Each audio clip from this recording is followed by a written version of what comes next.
berhasil perjuangan. Ini pasti berhasil, bayang nggak? Ada 3 pasukan yang Allah pilih. Satu dari Syam. Yang nama-nama mereka sudah tertulis di surga Firdaus. Wajib surga Firdaus. Satu, tanpa hisab. Satu dari Syam. Syam itu dulu wilayah yang Rasulullah sebutkan Syam. 1916 saya ke Spikot Menteri Luar Negeri Prancis dan Inggris membagi 4. Palestina, Jordan kuasai Inggris, Suriah, Libanon, Prancis. Sejak saat itulah terjadi pembantaian. Terkenal Sabra Satila. 3 hari 3.600 orang meninggal dunia. Sehari 1.200 dibantai. Mana dunia? Mana PBB? Bungkam karena korbannya umat Islam. Ya. Sudah 300 lebih lembar resolusi PBB untuk mengacam Israel, menghentikan. Ada nggak satu lembar resolusi PBB yang berbuah hukuman, langsung dihukum? Tidak seperti Afghanistan dibom, Irak dibom, umat Islam. Jadi siapa PBB sebetulnya? Ini pas saja. Itu obrolan jadi dahsyat luar biasa. Itiba kita kepada Quran dan Sunnah dan ikhlas kita kepada Allah untuk berjuang itu akan membukakan peta dunia. Sigaki dunia teh. Kita harus ambil di mana? Itu Syam yang pertama ya. Jadi pasukan yang pertama itu dari Syam, dan Syam sekarang yang saya maksudkan adalah Palestina dan Suriah. Libanon dikuasai oleh Syiah. Jordan dicengkram Yahudi. Dicengkram oleh Inggris. Inggris adalah bagian dari itu. Kemudian yang kedua dari Khurasan. Pasukan pembawa panji hitam dari Khurasan. Khurasan ini jantungnya adalah Afghanistan. Nah, kita tahu di Afghanistan ada Taliban. Taliban tidak pernah terkalahkan. Tahun 97 Rusia hancur di tangan Taliban. Bayangkan, ikon komunis Blok Timur hancur Rusia, Uni Soviet. Kemudian 2015 Amerika kehilangan 2.500 pasukannya. Ya, artinya ikon Blok Barat modern. Negara adidaya sekelas Amerika dan Rusia hancur di tangan Taliban. Itu pasukan yang kedua, Khurasan. Pembawa panji. Yang ketiga, kira-kira dari mana? Kira-kira dari mana, Kang? Percaya nggak kalau dari Garut? Percaya nggak kalau nggak dari Garut? Dari Garut? Percaya nggak kalau dari Garut, saya katakan? Bentar. Dari Garut memang banyak pesantren nih. Bisa saja ya? Mungkin nggak, Pak Ustadz? Garut Indonesia bukan? Maksud saya Indonesia. Kenapa Indonesia? Saya tidak sengaja menemukan sebuah hadis Rasulullah SAW, Sahih Muslim, Sarasya An-Nawawi. Tiba-tiba saya menemukan sebuah hadis dari Sauban. Sauban hadasahu annahu sami Rasulullah yaqul. Beliau bercerita, aku mendengar Rasulullah bersabda. Muhammad, aku berikan bumi ini untukmu. Ya Habibi ya Muhammad, ataituka hadhil ard. Aku berikan bumi ini untukmu. Seolah-olah begitu.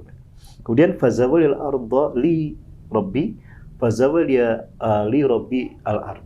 Lalu Allah membentangkan bumi untukku. Bumi yang bulat dibikin datar, hatta ra'aitu masyariqa wa maghriba. Sehingga aku melihat terbentang dari timur hingga ke barat. Kekayaannya. Jadi ujung barat, ujung timur bumi Allah perlihatkan pada Rasul. Ini aku berikan padamu Muhammad. Wa'tani al-kanzain. Dan Allah memberikan padaku 2 pusaka. Al-ahmar wal abyad, pusaka merah putih. Merah putih.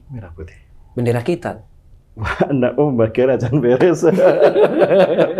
Terus? Tuh kan ya. Penasaran ya akhir zaman. Wa anna ummati sayablughu mulkuha mazawalima, dan umatku di akhir zaman akan kembali menguasai blok timur, dari timur hingga ke barat dunia. Dunia akan kembali ke umat Islam dengan pusaka merah putih itu.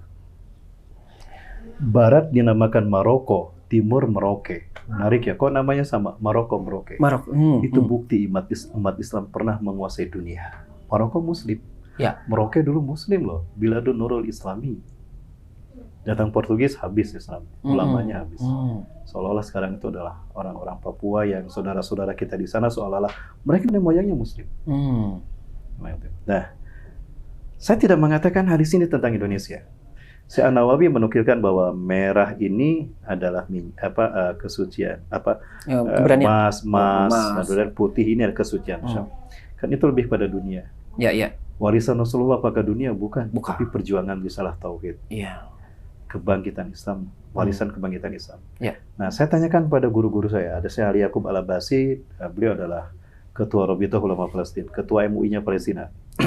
Saya tanya langsung, karena saya sering bertemu dengan beliau, saya belajar sama beliau. Kemudian ada Dr. Yusuf Abu Sunainah, salah satu dari 4 imam masjid, 2017 bersama salah satu travel Indonesia, kami audiensi dengan beliau. Beliau senang kedatangan kita. Itu di momen Isra Mi'raj. Kemudian 2016 juga Dr. Abu Bakar Al-Wabdah, Wakil Ketua Rabita Ummah Palestin, itu di Yogyakarta jadi imam di Masjid Jogokarian. Nah, kita tanya, dua saya tanya langsung. Yang satu saya titip pertanyaan pada Ustaz Salim Afillah ke Jogja. Karena saat itu saya harus ikut, tapi saya harus ada acara lain. Intinya, jawaban mereka apa? Indonesia. Yang menarik Dr. Abu Bakar Al-Wabdah. Beliau banyak disiksa ketika di penjara Israel, sampai tidak bisa melihat. Orang Indonesia? Orang Palestina. Oh, Palestina. Ulama Palestina. Iya. Apa kata beliau? Ala kulli biladin alladziina yaquluna al-islam madinahum antum ya Indonesia lamma yakhtarkumullah di hadadin qabla sa'ah. Jadi semua negara yang menerima Islam sebagai agamanya, tinggal kalian Indonesia yang belum Allah pilih memimpin kebangkitan Islam. Baik, kita lihat. Arab sudah di zaman Rasulullah dan para sahabat kan? Ya, dengan perjuangan para sahabat, Islam menguasai dunia. 100 tahun kemudian. Ya. Kemudian Afrika sudah di zaman Salahuddin Al-Ayyubi.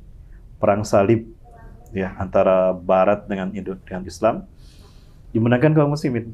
Salahuddin Al-Ayyubi dari Mesir. Mesir itu Afrika. Ya, Mesir itu Afrika. Perang salib 1187 menang umat Islam, menguasai dunia dari Afrika. Eropa sudah zaman Muhammad Al-Fatih.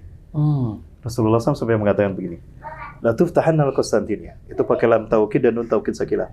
Sungguh Konstantinopel akan dibebaskan. Konstantinia akan dibebaskan.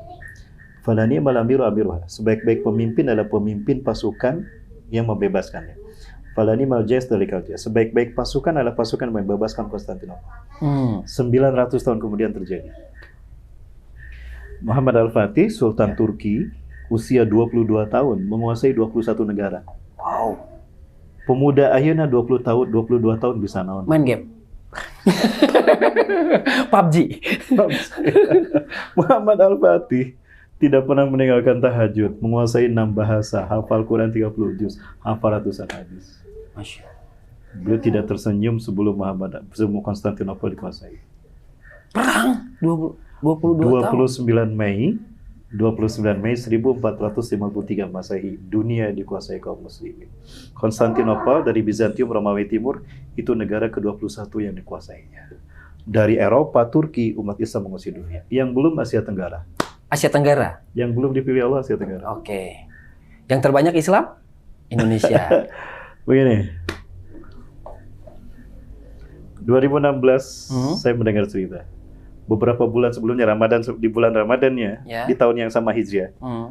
5 remaja Palestina mimpi di malam yang sama di bulan Ramadan 2015. Apa mimpi mereka? Ataina Nabi Muhammad SAW fi manamina lailatul baryah. Tadi malam Nabi Muhammad SAW hadir dalam mimpi kami.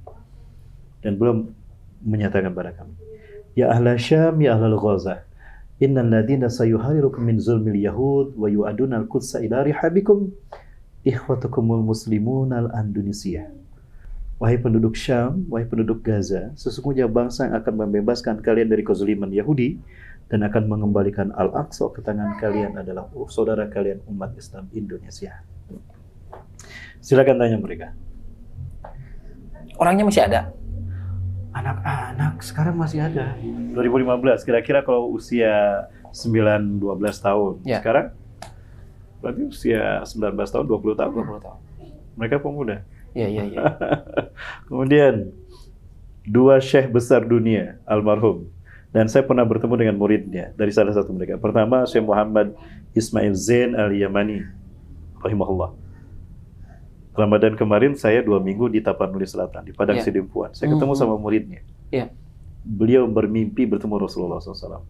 Al-Habib Muhammad bin Alawi Al-Maliki Al-Hasani, ulama besar yang setiap tahun digali kuburannya untuk dipindahkan di makam Baqi, masih utuh. 2 kali digali masih utuh, 2 tahun berturut-turut. Akhirnya udah di situ saja. 3 tahun yang lalu kalau nggak salah belum. Nah, mereka bermimpi bertemu Rasulullah SAW. Mimpinya sama. Dan mimpi bertemu Rasulullah SAW itu adalah benar. Karena setan tidak bisa menyerupai Rasulullah. Man ra'ani fi manami faqad ra'ani bihaqqin fa inna syaitan la tashabbahu bi. Kalau fil manam. Siapa yang mimpi bertemu dengan aku, maka Itulah aku yang sesungguhnya. Karena setan tidak bisa menyerupai aku walaupun dalam mimpi. Apalagi dalam dunia nyata, tidak mungkin. Nah artinya, jika mimpi bertemu Rasulullah benar. Dalam saat itu Rasul berlari. Tergesa-gesa. Ya Rasulullah, dua orang ini bertanya, ulama ini, mereka dalam mimpinya berkata, ya Rasulullah, di mana anta tusra'? Ilaina anta tadhab. Kenapa anda tergesa-gesa? Kemana anda akan berangkat? Ilaina anta dhahibun ya Rasul. Kemana anda akan pergi? Ana dhahibun ilal Gaza. Sa'uqatilul yahuda alladziina yaqtuluna ummati fi Gaza. Aku akan berangkat ke Gaza, akan aku perangi Yahudi yang membantai umatku di Gaza, Palestina. Ana dhahibun ma'aka ya Rasulullah. Aku berangkat bersamamu ya, aku bergabung. Tiba-tiba Rasulullah berhenti, di depan Rasulullah pasukan banyak, saking banyaknya nggak tahu ujungnya di mana. Wow. Dengan menangis Rasulullah melambaikan tangannya. Yang dua orang ini ada di samping Rasulullah. Ya Rasulullah, maksudnya man haula. Siapa mereka ya Rasul? Banyak sekali jumlah mereka. Apa kata Rasulullah SAW? Hum ummati alladzina yuhibbuna bishiddah wa ana uhibbuhum bishiddah. Mereka adalah umatku yang sangat mencintaiku dan aku sangat mencintai mereka. Hum ikhwatukumul muslimun al-Indonesia. Mereka adalah saudara kalian Muslim Indonesia. Alladzi dalam mimpi itu menyebutkan Indonesia. Alladzina sayuharinakum min zulmil yahud wa yu'adduna al-Quds ila dihabikum. Orang-orang yang akan membebaskan kalian dari kezaliman Yahudi dan akan mengembalikan Al-Aqsa ke pangkuan kalian. Kan, tiga pasukan Indonesia. Apa kita tidak tertarik? Maka mereka tahu dunia faham Indonesia. Maka apa yang terjadi? Indonesia harus dihancurkan. Maka saya melihat dari peta geopolitik dan konstelasi yang terjadi di tanah air kita, saya melihat ada kemiripan ketika mereka menghancurkan Turki Utsmani. Artinya, step by step dari protokol Zionis yang 24 butir, dulu mereka gunakan untuk menghancurkan khilafah Turki, sekarang mereka arahkan untuk menghancurkan Indonesia. Kenapa? Di mata mereka sudah paham, Indonesia is the next Turki. Maka Indonesia harus dihancurkan.